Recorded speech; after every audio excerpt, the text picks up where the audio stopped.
በስመ አብ ወወልድ ወመንፈስ ቅዱስ አሐዱ አምላክ አሜን።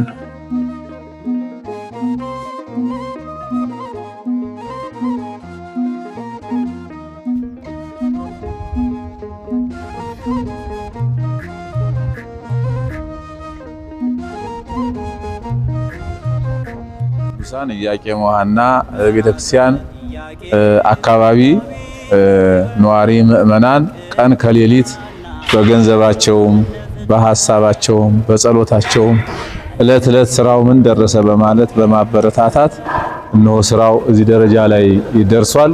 ከዚህ ከአካባቢው ምእመናን ውጭም በተለያየ አካባቢ የቅድስት ሐና ወዳጆች የሆኑ ምእመናን በማገዝ እነሆ ስራው በመጠናቀቅ ላይ እንገኛለን። ስለዚህ አሁን ወደ መጨረሻው ስለደረስን እነዚህ የቀሩ ስራዎችም በጥቂት ጊዜ ተሰርተው ስለሚጠናቀቁ እንደ እግዚአብሔር ፈቃድ እግዚአብሔር ቢፈቅድልን የቀረውን ስራ ጨርሰን እናታችን ቅድስት ሐናንና አባታችን ቅዱስ ኢያቄምን ወደዚህ ወደ ተሰራው ቤተ መቅደስ ብፁዓን አባቶች ባርከው ታቦተ ሕጉን ለማስገባት ለግንቦት 23 እና 24 መርሃ ግብር ይዘን ለህዝቡ ነግረናል ማለት ነው። ስለዚህ በዚህ መልኩ በዚህ ሚዲያም በተለያየ ሚዲያም የምትከታተሉ ምእመናን የቅድስት ሐና ወዳጆች እንግዲህ የዚህ የቀረውን ስራ የበረከቱ ተካፋይ ሆናችሁ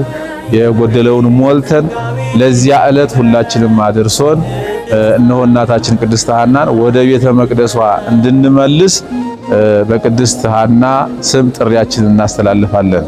ሰላም እግዚአብሔር ከሁላችሁ ጋር ይሁን። ሐና ቡርክት ወለተ ቡሩካን ለፍጥረት ያስገኘች የሚያበራ ተስፋን በሐዘን ለነበር ማይቋረጥ ደስታ